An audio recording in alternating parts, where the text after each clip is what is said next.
Pura-pura lumpuh. Episode 1, Penebus Hutang. Karya Via Raya.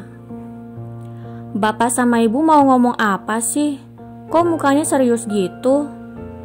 Tanya Prita sambil mendaratkan tubuhnya di sofa. Kamu harus menikah dengan seseorang demi menebus hutang keluarga kita, jawab Susilo tanpa basa-basi.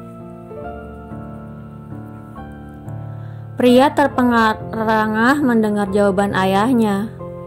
Bagaimana mungkin di usianya yang baru menginjak 18 tahun, ia harus menikah, bahkan sebagai penebus hutang. Kalaupun harus menikah, ia harus menikah dengan orang yang ia cintai. Tapi Pak, Bu, Prita masih terlalu muda untuk menjadi seorang istri, tolak Prita secara halus. Nggak ada kata tapi-tapian. Pokoknya kamu harus menikah dengan laki-laki yang sudah Bapak siapkan, ujar Susilo tidak menerima penolakan apapun dari putrinya. Bu, tolong Prita, Bu, jelasin sama Bapak. Prita nggak mau nikah sama orang yang gak Prita kenal.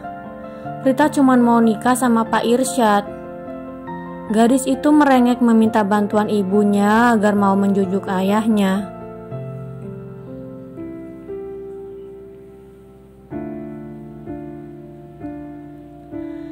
Siapa Pak Irsyad? Tanya Susilo meninggikan suaranya. Pelan-pelan Pak ngomongnya, gak enak kalau sampai ada tetangga yang denger. Timpal Wati berusaha menenangkan suaminya. Bapak mohon sama kamu Prita, kamu harus menikah dengan laki-laki pilihan Bapak. Kalau tidak, maka rumah ini akan segera disita oleh bank. Susilo memohon agar putrinya mau menerima laki-laki pilihannya. Setelah mengatakan itu, Susilo langsung keluar tidak ingin mendengar putrinya menolak lagi. Sementara Prita, ia sudah tidak memiliki kekuatan lagi untuk menolak. Sabar ya sayang, lagian kata bapak dia itu ganteng kok. Tapi, kata Wati sengaja menghentikan kata-katanya. Tapi dia lumpuh dan usia kalian selisih 18 tahun. Jawab Wati menatap iba pada putrinya.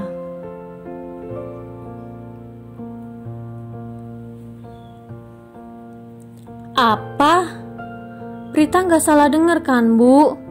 Masa iya Prita dinikahkan sama pria tua lumpuh? Tanya Prita mencoba untuk memastikan pendengarannya. Tega-teganya Susilo memaksa putrinya untuk menikah dengan pria tua lumpuh. Padahal ia gadis cantik yang digilai banyak anak laki-laki di sekolahnya.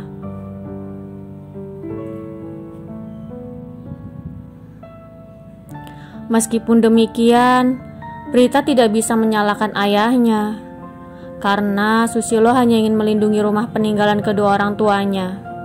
Dan mau tidak mau, Prita harus menerima laki-laki tua lumpuh itu menjadi suaminya, demi menyelamatkan rumah itu, demi menyelamatkan kenangan-kenangan indah yang ada di rumah itu.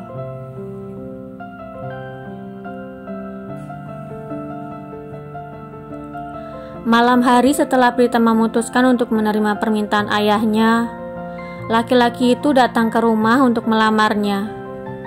Apa yang dikatakan Wati memang benar. Laki-laki itu sedikit lebih tampan dibandingkan dengan Pak Irsyad. Padahal Pak Irsyad sudah sangat tampan dan laki-laki itu lebih tampan darinya. Jadi ini laki-laki yang Bapak mau nikahkan sama Prita? Tanya Prita pada ayahnya.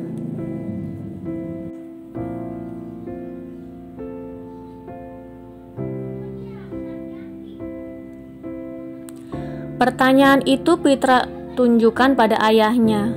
Akan tetapi justru laki-laki itu yang menjawabnya.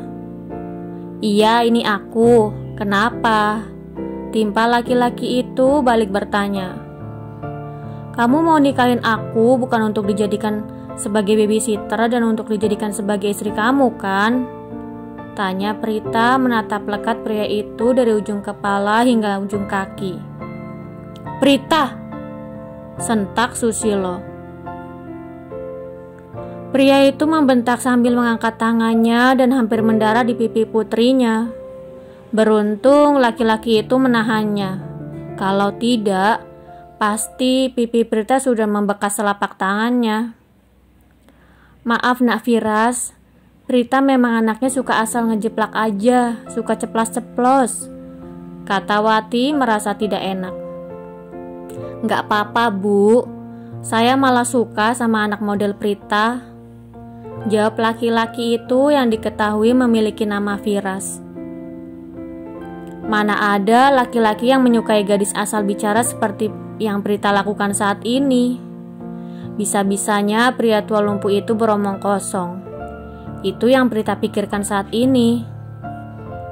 "Tentu saja bukan, dan aku berencana untuk menikahimu untuk dijadikan sebagai istriku," jawab Firas dengan sangat yakin.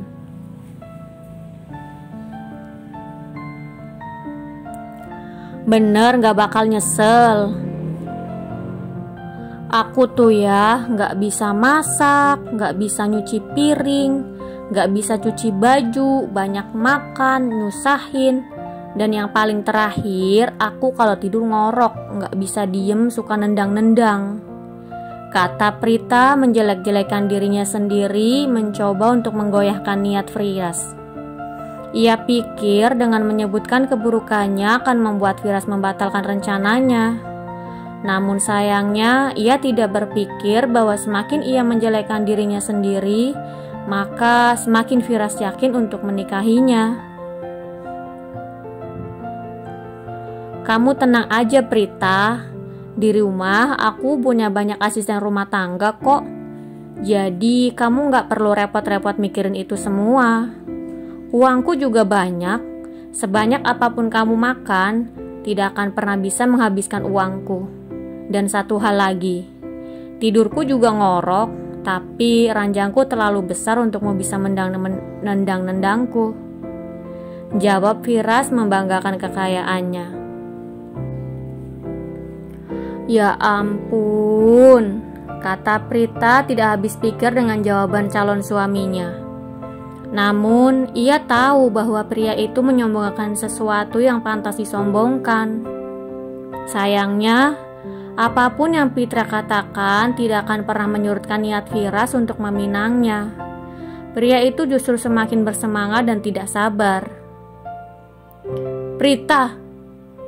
Lagi dan lagi Susilo membentak putrinya karena sikapnya yang tidak sopan terhadap Firas. "Iya Pak, iya. Prita mau kok menikah dengan pria tua lumpuh ini.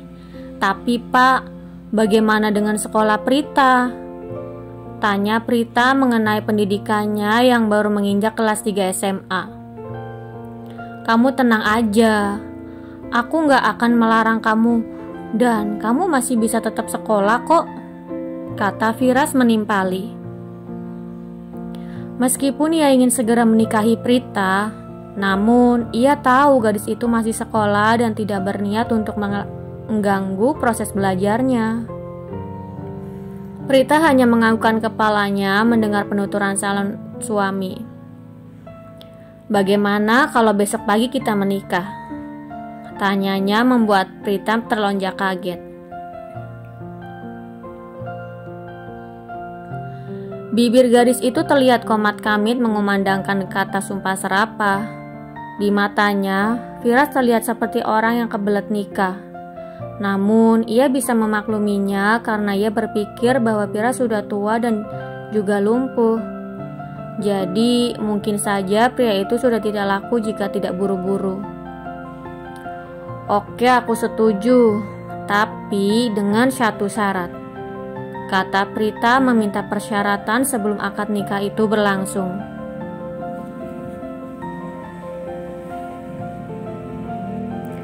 "Apa syaratnya?" tanya Firas sambil mengerutkan keningnya penasaran. "Syaratnya gak boleh ada acara rame-rame. Aku cuman pengen ada akad nikah dan hanya keluarga inti aja yang datang sebagai saksi. Gimana? Sah? Jelas Prita mengenai syaratnya. Gadis itu hanya tidak ingin ada orang lain yang mengetahui pernikahannya, terutama Pak Irsyad. Oleh karena itu, ia meminta syarat agar pernikahannya dirahasiakan. Sah, jawab Firas dengan mantap.